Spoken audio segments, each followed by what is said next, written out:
What's up, everybody, and welcome to Fantasy Football Today. DFS, it's week 8. I can't believe we're already here. We're going to be at week 12. We're going to be at the playoffs before you know it. But we got a 13-game slate to break down. 8 games at 1 o'clock, 5 games at 4 o'clock. No bye week this week. You're probably thinking, why is it 13 games? Only 2 bye weeks next week, 2 teams with bye weeks next week. Then I think we go back to sort of regular bye weeks for the next few weeks, just so everybody knows. Also, the contest link for Fantasy Football Today DFS, the $5 contest is in the chat. It'll be in the YouTube description and the podcast description. Meg, Mike, how you doing? Meg, let me start with you. I felt like all the players I had last week got injured. I mean, let's just be clear about it. Jaden Daniels was at the top of that list, so it wasn't a great week for me. I assume maybe it wasn't a great week for you as well. This is what happens in DFS sometimes. Yeah, it wasn't a great week for me as well. Started well on some London prop bets, which I'll actually get to that. That'll tie into my one of my stacks I like. But other than that, not great. And like you said, it's been a bloodbath of injuries lately. Really rough out there. Yeah, Mike, I could just think of a couple. I played the afternoon slate super heavy. I had Debo in all my lineups. I had Jaden Daniels in all my lineups, among others who didn't play the full game. Just a tough scene for a lot of people, right? It was. Honestly, the only thing that carried me was the Rams defense, scoring defensive touchdowns. I had 17 fantasy points there. They outscored my quarterbacks. And I actually didn't make a lot of money, but I was slightly above break even, despite having 2 of my 5 lineups with Jaden Daniels. So it was a very fortunate week. As soon as I saw him go down, I was like, oh, you've got to be kidding me, right? Because everything I had was backloaded to the afternoon slate. So very fortunate. Shout out to the Rams D. Hopefully they don't do that tonight. Yeah, interesting. We'll get to that game at the very end of the show. We'll share some thoughts on that game and on a showdown as well. Let's get right into it. Before we get to our 13-game slate, which, by the way, some of these games we're going to race through. Some have more interest to us from a stacking and building standpoint. Let's talk Hellman's stack segment. Hopefully John Hellman is actually in the chat like he always is when I read this. Let's get into our Hellman stack segment where we select the QB and receiver duos to keep an eye on this upcoming weekend. Brought to you by Hellman's Real Mayonnaise. May your delicious dip be served hot while your quarterback plays it cool. Meg, I start with you. What's your Hellman stack segment of the week? Well, I teased this. This was my very first win on Sportsline, making some picks there now, and it was Drake May over passing yards in the London game. I'm going back to Drake May. He's looked great in his first 2 appearances. It may not be getting wins for the Patriots, but from a fantasy perspective, very live. And we know that, especially after firing Robert Saleh, we can attack this Jets defense. He's going to be playing likely from a negative game script. So he's targeting Hunter Henry a ton. So let me get a cheap quarterback, cheap tight end, and then you'll see there's a lot of expensive players I like. All right. Mike, Mr. Big, and Pete and Dez, they have thoughts too. Pete says Joe Burrow is the $1 million stack this week. John Hellman is actually in the chat. Did I say Jason? Oh, I said John Hellman. It's Jason Hellman. What's your stack of the week, Mike? You know, Pete has the best takes because it is Joe Burrow here. I love Joe Burrow this week. He is by far my favorite quarterback on the slate. And it has to do with the Eagles secondary and just the game in general. When you look at Cincinnati, they do not want to run the football. They want to throw the football, which makes sense. You've got Joe Burrow, you've got T. Higgins, you've got Jamar Chase. I think that the Eagles secondary is going to get carved up in this one, but I don't think that the Bengals can stop the Eagles either. So we're talking shootout here. Back and forth. I'm talking 300 yards, 3 touchdowns minimum for Joe Burrow here. Love Joe Burrow, and I'm going to stack him with T. Higgins primarily, but every other player on the team is going to be involved in some way for me. Give me Burrow to Higgins. All right. I didn't know you were going to say that, by the way. So it's kind of cool that Pete had that take in the chat. If you're in the chat, hit the like button. Certainly sign up for the contest. If you're listening to the podcast, sign up for the contest right now in the description. This has been the Hellman Stack segment brought to you by Hellman's Real Mayonnaise. Just like these QB and wide receiver duos, tailgate snacking and Hellman's mayonnaise make the perfect combo, bringing out the rich and creamy taste of all your game day dishes. So give it a try, and may your game day be delicious with Hellman's Real Mayonnaise. Shop at your local Walmart, Kroger, or grocery store and add some extra deliciousness to your game day dishes this football season. I saved my Hellman stack, ladies and gentlemen, because it's in the first game. I don't know if I should feel like silly about it or not, but let's just talk about this first game. Ravens -8.5 at the Browns, 44.5 point total. Mike, my favorite stack is, I'm going to say this out loud, ladies and gentlemen. Jameis Winston, who I believe is 5,200 to Cedric Tillman, who I know is 3,300. I think Cedric Tillman is the alpha receiver, the guy that's going to be seen with more first reads and potentially more catches than guys like Elijah Moore, Jerry Jeudy, not necessarily David Njoku. Your thoughts on my favorite stat? I think it could definitely get there. When I look at this game script, right, we certainly expect the Browns to be trailing and having to throw the football. Jameis is certainly not going to just turn around and hand the ball off. So he's going to have the ability to throw the football. They're going to ask him to throw the football. And the price points make a ton of sense. So it does allow you to get really wherever you want to go otherwise. So while it's not going to be my favorite stack, I'm not going to rule it out. And I'm certainly not going to rule out as pass catchers. All right. Well, Meg, do you like my stack? And is there anything else you like in this game? I do. I was going to mention it too, and basically say as for paying up or somewhere in the mid range, Burrow is my favorite in that price point. But I like paying down for Winston or May because of what it allows you to do. So I had Jameis written down, and I like the stack a lot.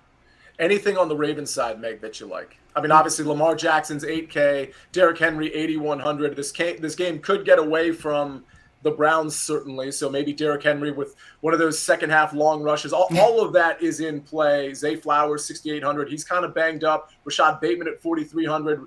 It's kind of hit or miss with him. Anything you like? Mark Andrews 4K. Anything you like on the Ravens side? I mean, we can always play Derrick Henry. I think he scored in every single game, multiple touchdowns in a lot of games. I think 100-yard bonus is in play, so you have to pay for it, but he's certainly always in play. And certainly if you're running a Cleveland stack, you're telling the story of kind of what happened on Monday night. He's, icing the game away on the ground, and when, Jameis is trying to play catch up. Yeah, Mike, before we move on to the next game, you did mention some of the pass catchers for the Cleveland Browns. I don't know if you like anybody on the Baltimore side, but certainly David Njoku at 5,100 seems reasonable. Jerry Jeudy, by the way, 4,800. Elijah Moore, 3,700. And, of course, I already mentioned Cedric Tillman. Anything you like on that Brown side? For me, it would be Cedric Tillman and David Njoku. I'm not going to play Jerry Jeudy at this point, but I do like the Cedric Mullen, or excuse me, I'm thinking baseball. I'm thinking World Series starting tomorrow. But I do like Tillman, and I do like David Njoku. Okay, Tillman. Nothing on the Ravens side for me. Yeah. Okay, nothing on the Ravens. Yeah, see, that's the thing. It's nothing on the Ravens side for me either. All right, let's move on to, again, we're going to race through this a little faster just because we have 13 games to discuss. Titans plus 11 at the Lions. Mike, I'm going to start with you again here. Listen, the Lions have a 28-point implied total, so it's not like we can ignore them. David Montgomery, we'll see if he plays. I think it's trending in that direction. If he doesn't, I would imagine Jahmyr Gibbs is going to be pretty popular. Do you like anything in this game, Mike?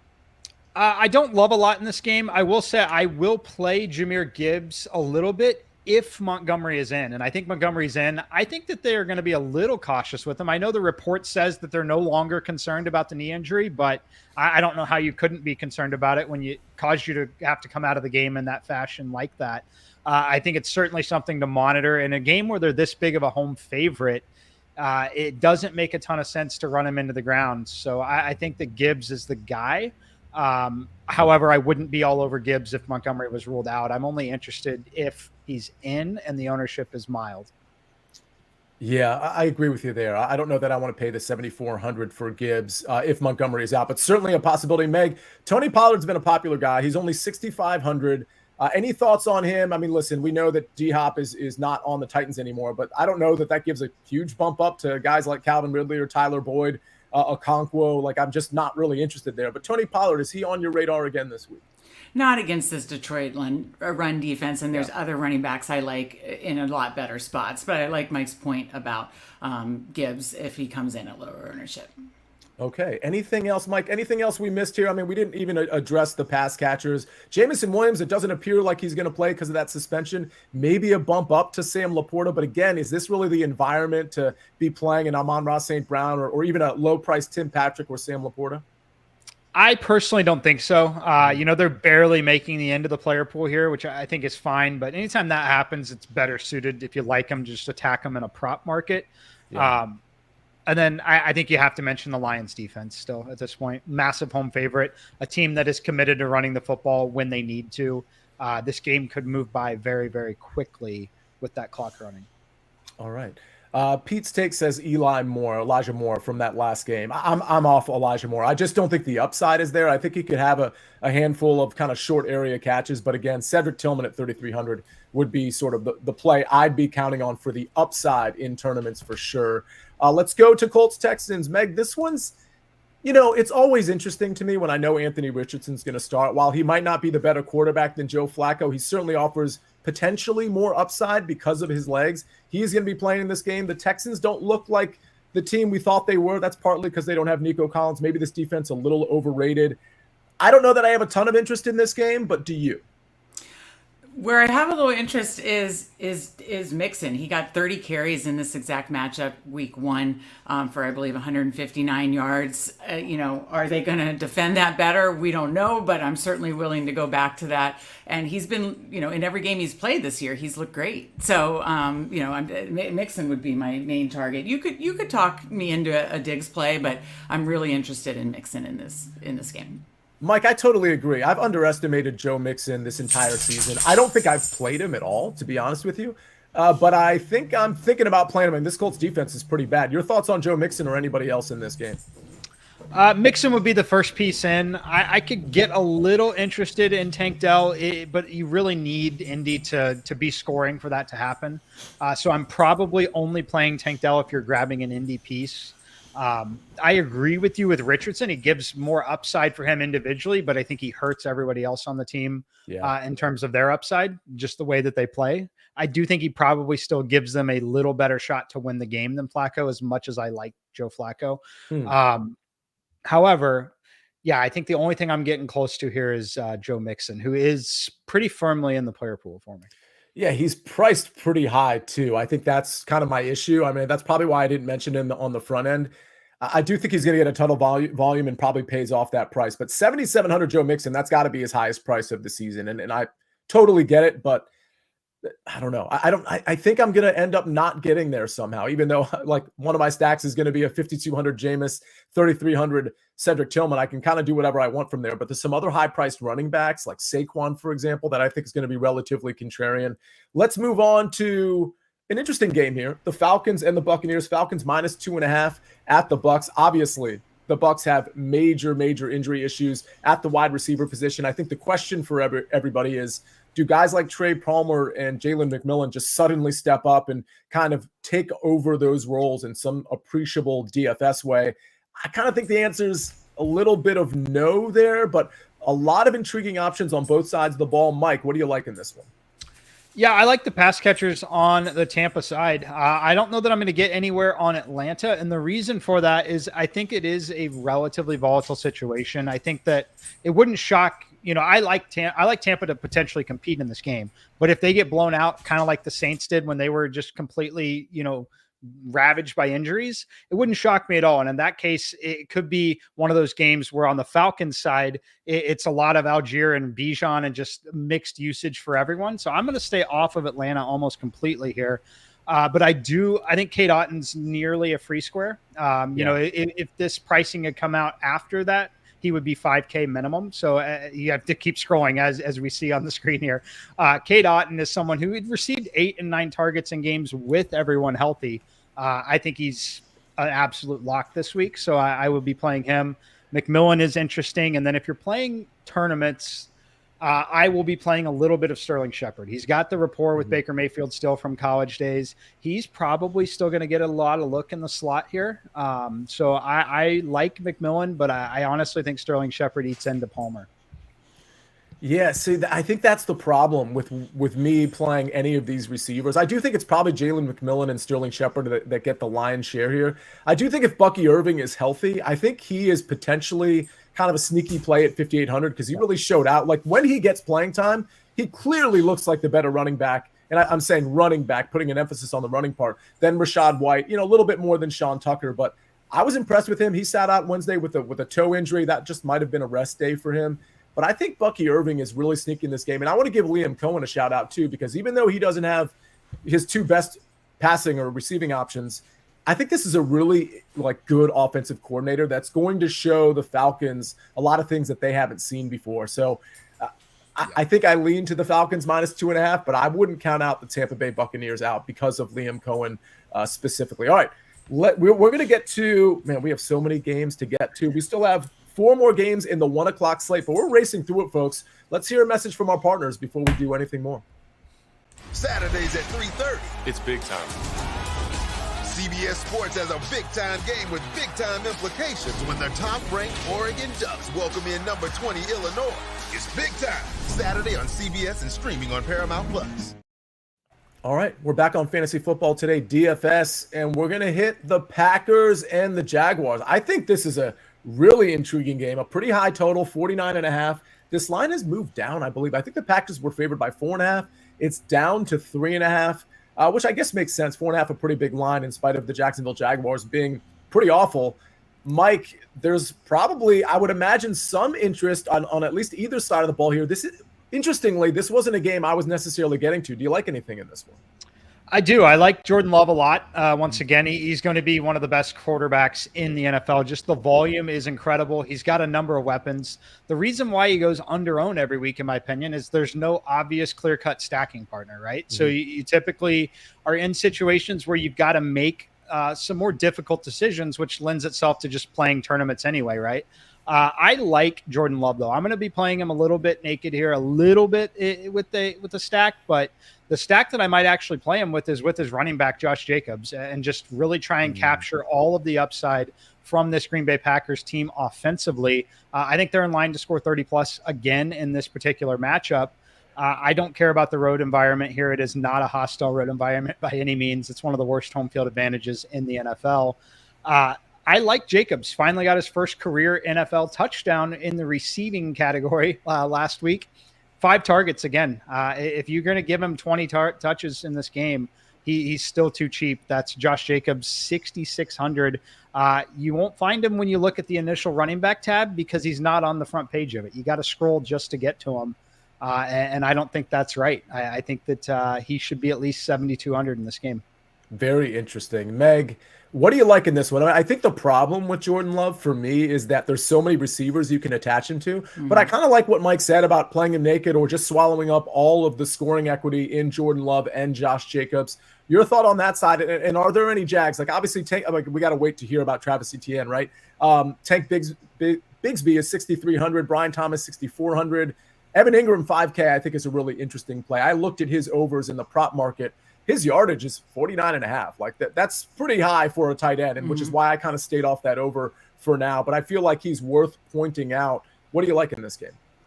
Yeah, well, we know we can attack the Jaguars in the passing game, so of course I do love Jordan Love. The price is high, and so is, I would love to stack him with Reed, but he's high too. So, I like Mike's approach. If you want to do it naked or with Jacobs, you could do it maybe at a cheaper price point with Kraft, though we talked about how much we like Otten. I talked about how much I loved Henry. So unless you're doing double tight end, I do like Ingram. I do like Kraft in this game.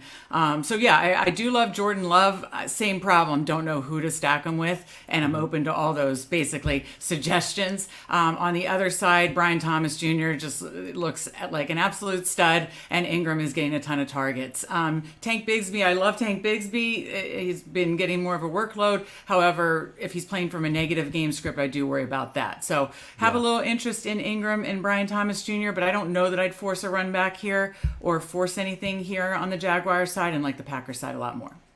Mike, in a probable negative game script, I'm sure some people are going to look at Trevor Lawrence and be like, well, this could be the week to play Trevor at 5,600. Maybe stack him with Brian Thomas or Evan Ingram. Of course, Brian Thomas, 6,400. Evan Ingram, again, 5,000. Any thoughts on that side? I don't mind it. He's certainly going to go under-owned. Definitely game script should be there. I do think that this is one where they could definitely push, but ultimately I lean just heavy Green Bay side. If you wanted to play, yeah, I don't hate it.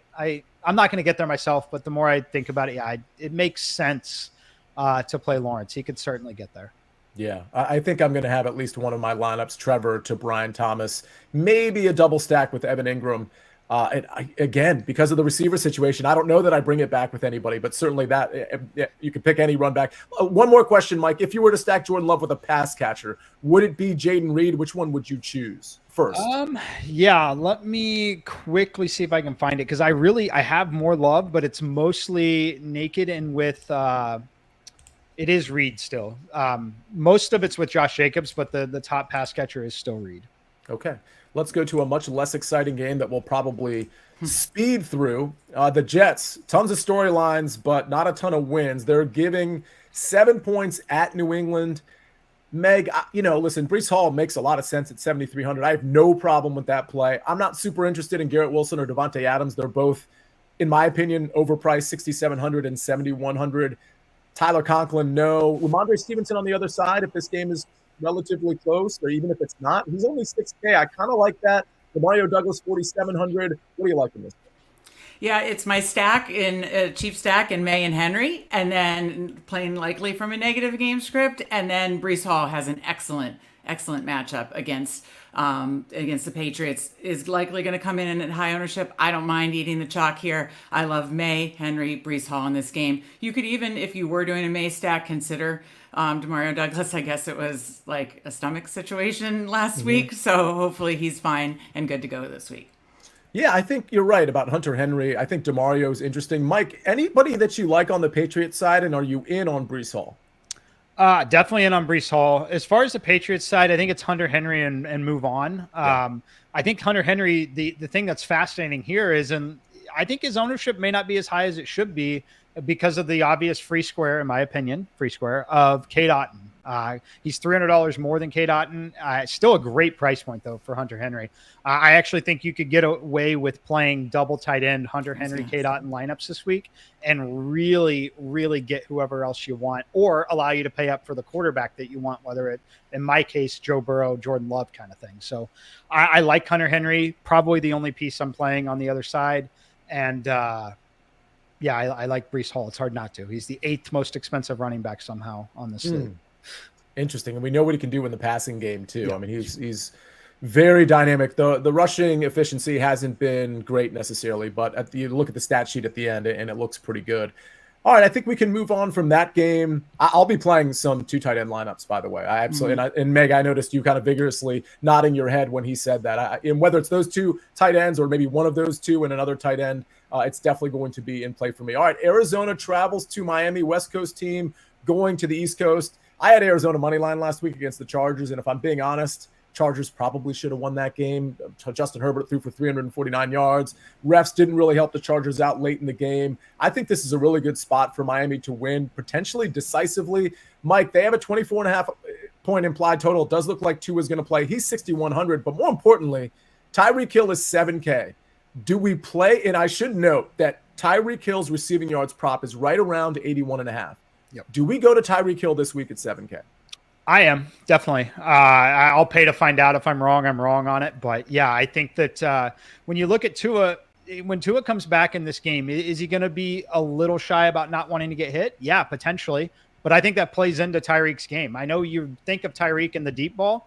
It's really Waddle, the guy that's really getting it over the middle of the field. Tyreek is going to be used around the line of scrimmage for quick throws. So I just think from a volume standpoint, I think you have to. You know, we saw week 1 against Jacksonville, the 12 targets. He hasn't had double digits since. I think he's right back to double-digit targets here. So I love Tyreek in this particular spot. He's going to be very popular, but for good reason. It's the only time you're ever getting Tua to Tyreek for 13K.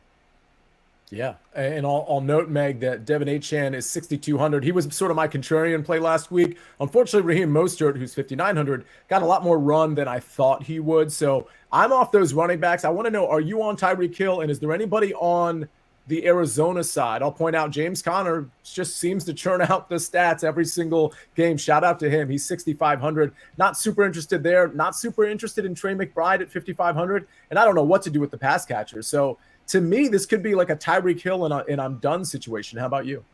In most cases, yeah, Tyreek Hill will be in a lot of my lineups. Cue the Michael Scott gif. I'm ready to get hurt again because I definitely was all in on a Tyreek Hill last week, thinking they'd scheme him up. It didn't work. I'm ready to go back this week with Tua. I think you can do the Tua Tyreek stack, or even with Waddle. It's all too cheap, right? So, but I definitely am making Tyreek Hill a priority play for me, and no interest in the Cardinals side.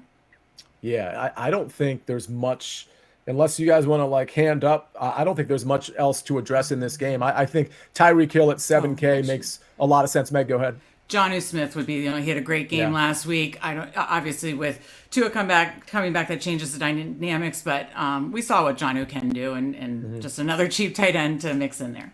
All right. Well, let's go to a game that we're going to have a lot more to talk about. I'll warn everybody, there's only 2 more games that have a total of higher than 43.5. It's the next 2 that we're going to talk about. And then the rest of the afternoon slate, I should say the 4:00 slate, pretty low totals. We'll race through those. Then we'll get to our cheat sheets and Mike's top 3 at each position.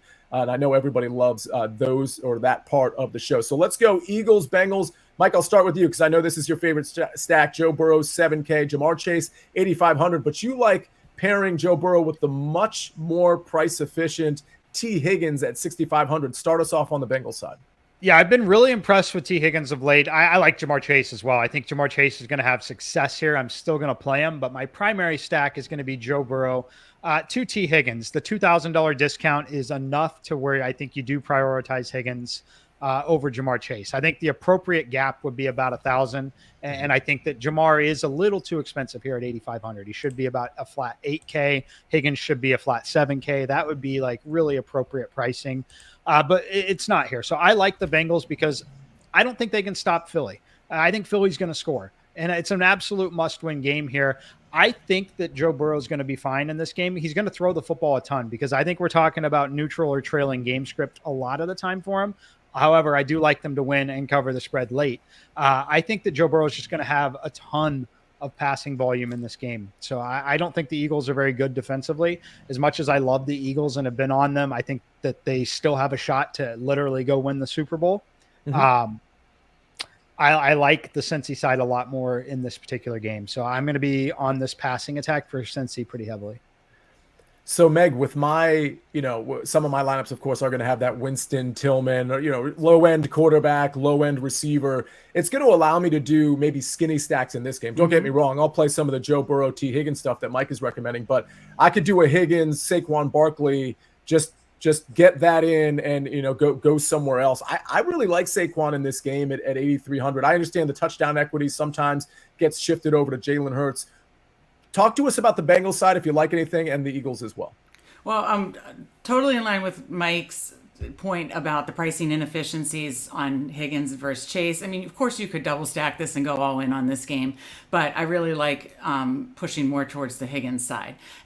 So definitely like that. And then on the Eagles side, I think a run back with A.J. Brown or Saquon Barkley, they've both shown that they are the 2 alphas of this team. Yeah. So I like one or the other. I think one of them is going to get there. So I think obviously if you're doing running multiple lineups and running multiple stacks with this game, kind of mixing that up.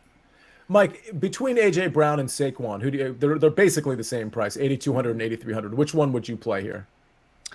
If you're playing more cash game stuff, I would play Saquon, but in tournaments, I think it's definitely A.J. Brown. And just the reason for that is there's a number of running backs that can definitely get there and match a non-ceiling game from Saquon.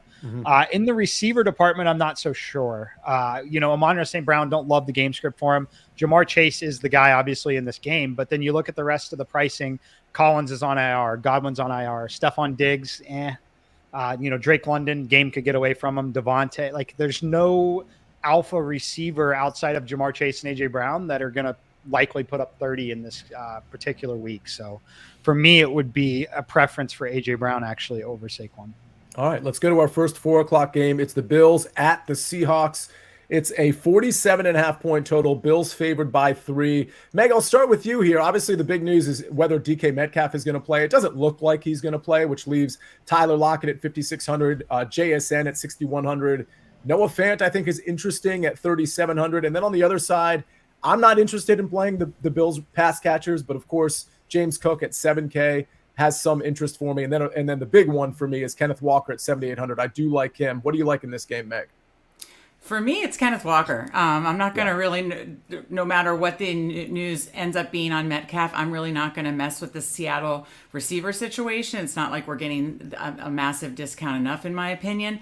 And we've just seen what Kenneth Walker's done this season. He's also more involved in the receiving game, and so he's game script protected, so if they get behind, this problem happened to me with Pollard last week, you can run on the Bills, so I want to attack the Bills through Kenneth Walker, but in case the game script gets wonky, he's still protected because he is involved in the passing game. So Kenneth Walker's my guy here, and I'm not going to try to pick the Bills. They are way too hard to pin down who's going to be the guy week to week, so just Kenneth Walker for me.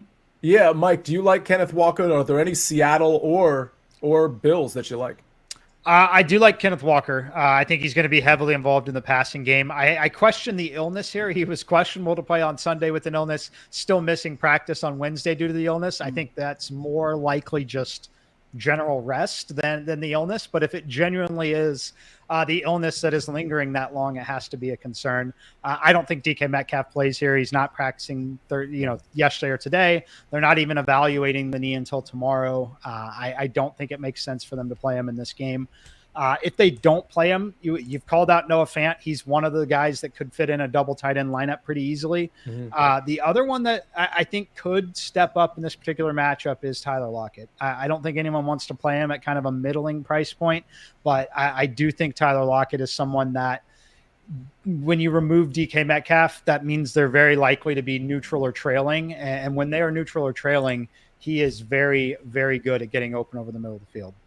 I totally agree. I like Tyler Lockett. I might look at his props as well. I certainly like JSN. I think the matchup is actually better for Tyler Lockett than JSN with DK Metcalf out. I am also in on Kenneth Walker. By the way, he had 2 touchdowns last Sunday. It was his birthday last Sunday. So birthday narrative, people, we got one with Kenneth Walker. One touchdown called back on a holding penalty. Should have had 3. There you go, right there. Absolutely love to hear that addition. All right, we've got a few more games to go through, then our cheat sheets and our top 3, and we're going to do all of that right after this message from our partners. Welcome to JJ's. I'll have a... Wait, there's no way I can get a burger? No chance, but you can have the NFL on CBS streams live on Paramount+. Oh, hang on. There's a toy. All right, we're back on Fantasy Football today. DFS. Listen, Saints at the Chargers. Saints a 7-point dog. My first play on Sportsline was the Chargers -7. I put that out on Sportsline on Monday and gave it out on the early edge Monday morning. I like the Chargers in this one. I like the Chargers defense. Meg, I like Will Dissly at a flat 3K, especially if Quentin Johnston is out. I don't like anything in this game outside of J.K. Dobbins and perhaps the Chargers defense. How about you? Yes, Dobbins, Dissly, Chargers defense. That would be it for me. After watching the the Saints last Thursday night, I just made a mental note: play running backs against the Saints. Whoa. Yeah, I mean, I'm not even a J.K. Dobbins guy, and maybe I don't get there with him because he's 6,900, and there's a lot of other running backs that we just talked about that are also expensive. But Mike, do you get there with J.K. Dobbins, and is there anybody else you like? He's in the player pool. I think the fascinating question for me is Dobbins versus Jacobs this week. Jacobs is $300 cheaper. That's the decision that I will personally be making here. And also Kareem Hunt, just the volume for Kansas City. So I think Dobbins, for now, he's definitely in my player pool. As far as whether or not I actually end up playing him, it's a little too early to tell. I do like Will Dissly, and I do think that you could go back to Ladd McConkey. I think people will be off of him just a little bit. But the price point definitely works at 5,100. All right. I think we can move on from there. Let's go to Chiefs and the Raiders. Not a very exciting matchup, in my opinion. Chiefs -9.5. 41.5 point total. As I look at the lay of the land here, Mike, your Chiefs, Kareem Hunt, 6,300. D-Hop looks like he is going to play. He's only 4,900. That's interesting. Travis Kelce, 6K. I don't really like anything on either side. I mean, Trey Tucker's always interesting to me because he's super low priced at 4,400. But not even Brock Bowers. I don't think I'm getting anywhere in this game. How about you? Kareem Hunt. I'll play some Kareem Hunt again. The man is just superhuman. They're asking him to do a lot, and he's excelling at it because there's still the threat of Patrick Mahomes touching the football in some of those situations. I've been encouraged by how much they're willing to use him at the goal line and take the ball out of Mahomes' hands. 3 touchdowns in the last 2 games. But the more interesting thing is 52 touches. He's touched the football 52 times in the last 2 games. They're a massive 10-point favorite here. I don't know that I love them to cover the spread, but I'm going to play Kareem Hunt again. And then on the other side, Brock Bowers is this might be a bit of a hot take, but Brock Bowers is extremely close to prime Travis Kelce. He is close. He is extremely close. He's very, very good. I think this is a Brock Bowers game. I know there's all the value in the world at tight end. Brock Bowers is the most expensive tight end. Kansas City has struggled in that one particular area. Brock Bowers, the dude has 36 targets over the last 3 games. He's getting the opportunity. He's very, very close to Travis Kelce in his prime. What's interesting about what you said about Kelce, because we've been doing this show for a few years now, Mike, when Travis Kelce is in his prime, he's priced like a tight end sometime, but probably should be priced as a receiver. I mean, if Brock Bowers had a wide receiver designation next to him, considering the targets he's getting, what do you think his price would be? Probably 7,300, 7,400. He'd probably be, it sounds nuts, but he'd probably be right around Devontae Adams, Drake London, even Terry McLaurin right now. Yeah. I like everything you said about Bowers and Kareem Hunt. So I've sort of changed my mind on Kareem Hunt. Meg, how about you? Do you like anything on either side of the ball here? Yeah, I'll just echo what Mike said. I think he said it perfectly. Hunt for the volume and a positive game script. Bowers, of course, you could play with his absolutely massive role and what he's doing in his rookie season. Don't know that I'm personally going to pay up for tight end much this week, but especially if we're doing double tight end, maybe treat him like a receiver, and I could. So I could definitely consider that. He's the 25th most expensive wide receiver if you treat him as a wide receiver. Right. Well, obviously, some of those guys are out and on IR, but I bet you there are not 10 wide receivers that outscore Brock Bowers this week. Very, very interesting. Love to hear that. All right, let's go to the Bears and Commanders. 43.5 point total. Obviously, the big news is whether or not Jaden Daniels is going to play. I think it's trending toward him not playing, and the line is reflecting that. It's gone from 2.5 to 3. Bears walking into Washington as a 3-point favorite. You know, Meg, on the Washington side of the ball, if it's Mariota, I'm certainly not interested in playing him against a very good Bears defense. I'm also not interested in playing any other Washington Commander. Honestly, whether it's Jaden Daniels or not, I'm just going to be out on the Washington side. On the Bears side, I think you can make the argument for Caleb Williams in a show-out spot against what we know to be a pretty bad defense that hasn't been exposed against the likes of like the Carolina Panthers, for example. But I can see myself playing Caleb Williams naked or attaching him to a DJ Moore or Rome Odunze. I could see myself playing DeAndre Swift. How about you? Yeah, I'm the same. Nothing on the Washington side. Just not going to mess with this Bears defense. Too many other great spots on this slate. On the Bears side, I think you can go there. There's also too many other quarterbacks I like a little more that I doubt that I'm going to get to Caleb, but I see your point. What I do have a little interested in, and I know you're going to remember this, Sia, as a Washington fan, I can't get that DJ Moore Thursday night game out of my head. Oh, I mean, what was it, like 3 touchdowns and like 180 First yards? half, something. Yeah, my goodness. So, I mean, it's kind of against a similar defense, different defensive coordinator, but can't get that out of my head. Different quarterback. You know, there's moving parts every year, but I can't get that out of my head, so I have DJ Moore written down. I think DJ Moore is a really interesting, likely contrarian play. Mike, what do you like in this game? Just the Bears defense. I'm not touching anything else other than the Bears defense. I don't think Jaden Daniels plays. I think it would be an incredibly dumb decision to play him in this game. Just considering the injury and the style in which he plays, it doesn't seem like a good idea. Particularly because this team, while they've had a lot of success, their bye week doesn't come till week 14. And you look at the upcoming schedule, weeks 10, 11, and 12, absolutely brutal and critical for their postseason. So personally, I think he doesn't play this week, and it wouldn't shock me if he doesn't play next week as well. I know that he seems close and ready. I wouldn't play him either of the next 2 weeks. Week 10, he plays the Pittsburgh Steelers defense. You don't want to play that defense when you're hurt, right? After that, it's on the road at the Philadelphia Eagles, extremely important game in the division. Week 12 against the Dallas Cowboys, another division game. They need him for at least week 11 and week 12 against the 2 divisional opponents. So I personally think he doesn't play this week, and I really don't think he plays next week. All right.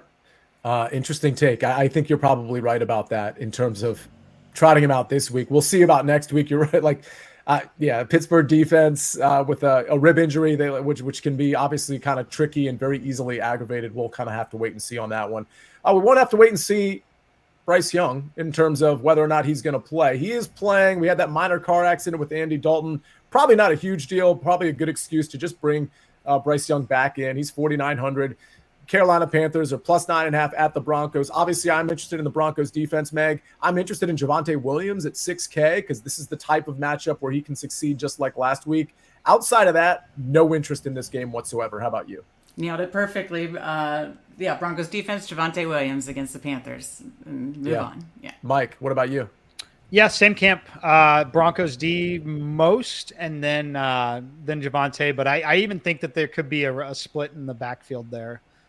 More than we think. So I'm going to be off the game completely. Is that because this game could get out of hand and you just give reps to Jaleel and Audric? 100%. Okay. Yeah, that totally makes sense.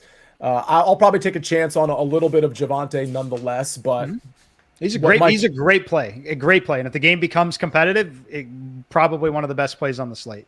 And so my take here is that it's hard for me to imagine Denver pulling away quickly. And if they do, if they get in the red zone, I think it's all Javonte. I don't think they trust Bo Nix to, complete passes in the red zone above or ahead of Javonte Williams. But yeah, I'll play a little bit of him, not a lot of them. All right, let's go to other players we're going to play a lot of. Let's go to Meg, your cheat sheet. Give us your stack, your chalk buy, your chalk fade, contrarian, and value play.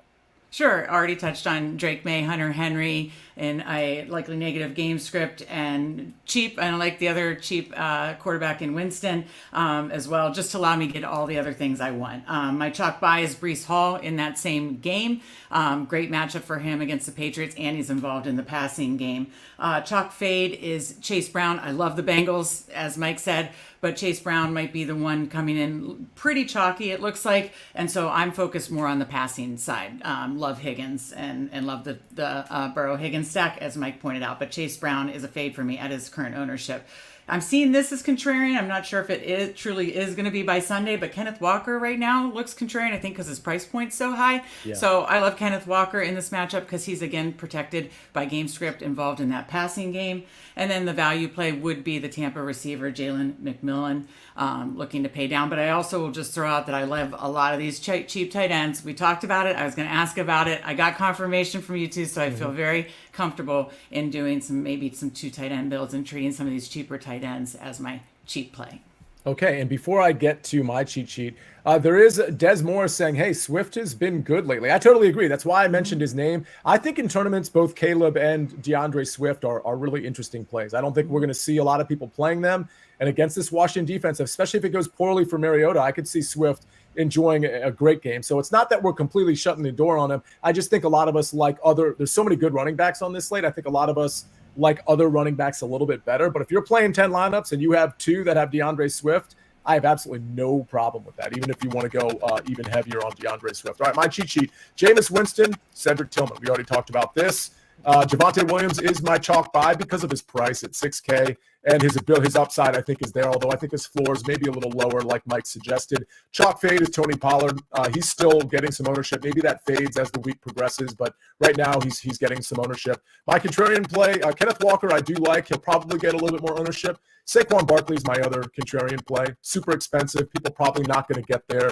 I'll probably get there with some lineups with Saquon. And my value play, Cade Otton. Mike and Meg, I think you both touched on the fact that Cade Otton, maybe the number one, even though he's a tight end, maybe the number one receiver ultimately from a reception standpoint, as long as Baker Mayfield doesn't set him up with all those medicine balls, because he was getting knocked around at the end of the game last week. But I do like Cade Otton quite a bit. All right, Mike, we're going to start with QB. Give us your top 3 at each position. Joe Burrow, number 1 for me. I love this particular spot, mostly because I think the game's going to be a competitive shootout back and forth. Number 2, going to be Jordan Love. Again, another high-scoring game environment. I think the Jags can push just enough to keep Jordan Love coming back out there on the field, needing a drive, needing a touchdown, and just so many options to throw to. And then number 3 for me, I'm going to take a shot on Tua here. I really think that it's more so about the individual matchup with the Arizona Cardinals than it is about Tua and just the price point, right? So it's 6K or 6,100 for Tua, and you get a very cheap Tyreek Hill. I just think it makes a great deal of sense to buy low on this team, considering the matchup. All right, and we move on to running back, Mike. Brees Hall, Kareem Hunt, and Josh Jacobs. Brees Hall, love the matchup. I think the volume's still going to be there. I do expect them to be leading and using him. And if they're not leading and they somehow find themselves in a tight competitive game, it's because Rodgers has not been able to hit the guys down the field. And that means we're going to see Brees Hall involved in that receiving game. So I do think he's somewhat matchup proof in this particular game. So Kareem Hunt for me, again, 52 touches in the last 2 games, 10-point favorite. This is a spot where Kansas City, if they are winning, rides him just like they have the last few weeks. And then Josh Jacobs, the price point, 6,600. I think that he's going to get overlooked a little bit because there are some big names in a similar range. But I think this, again, is a great spot against Jacksonville. Very encouraged by his usage in the passing game. So Brees Hall, Kareem Hunt, and Josh Jacobs. All right. Aaron Bailey saying, is Tua playing? That leads into your wide receivers, Mike. Tua is playing, which is why Tyreek Hill is the number 1 option at receiver for me. $7K. You're getting at least $1,000 discount here, if not $8,500 or at least $1,500. T. Higgins, number 2, $2,000 cheaper than his teammate, and has really been playing well and playing motivated. If you watch him play, he actually seems to care again right now, which is fantastic. And then Jalen McMillan, just the value play for the Tampa Bay side. Love him a lot here. All right. And finally, tight end.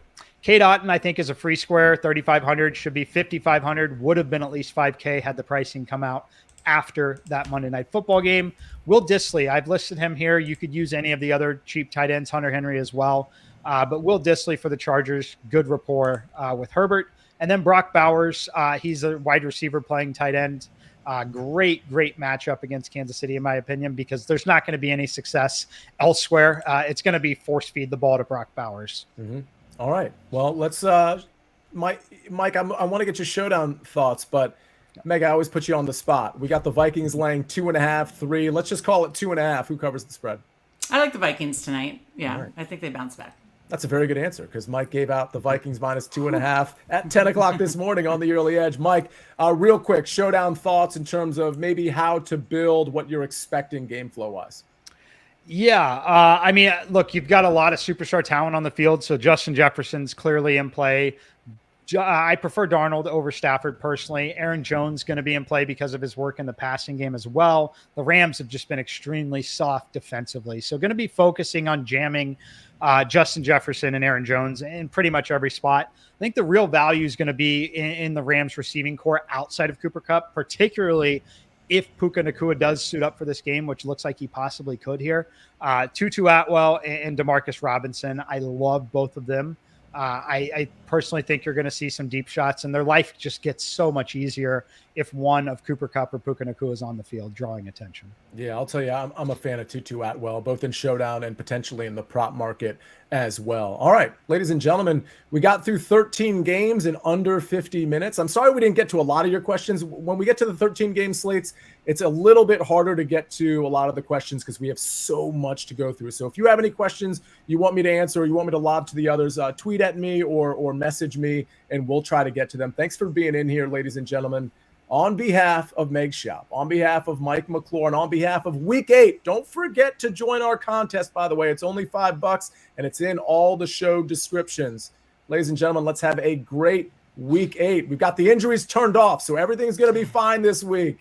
I'm Sia Nejad. This is Fantasy Football Today, DFS. We'll see you next time, folks.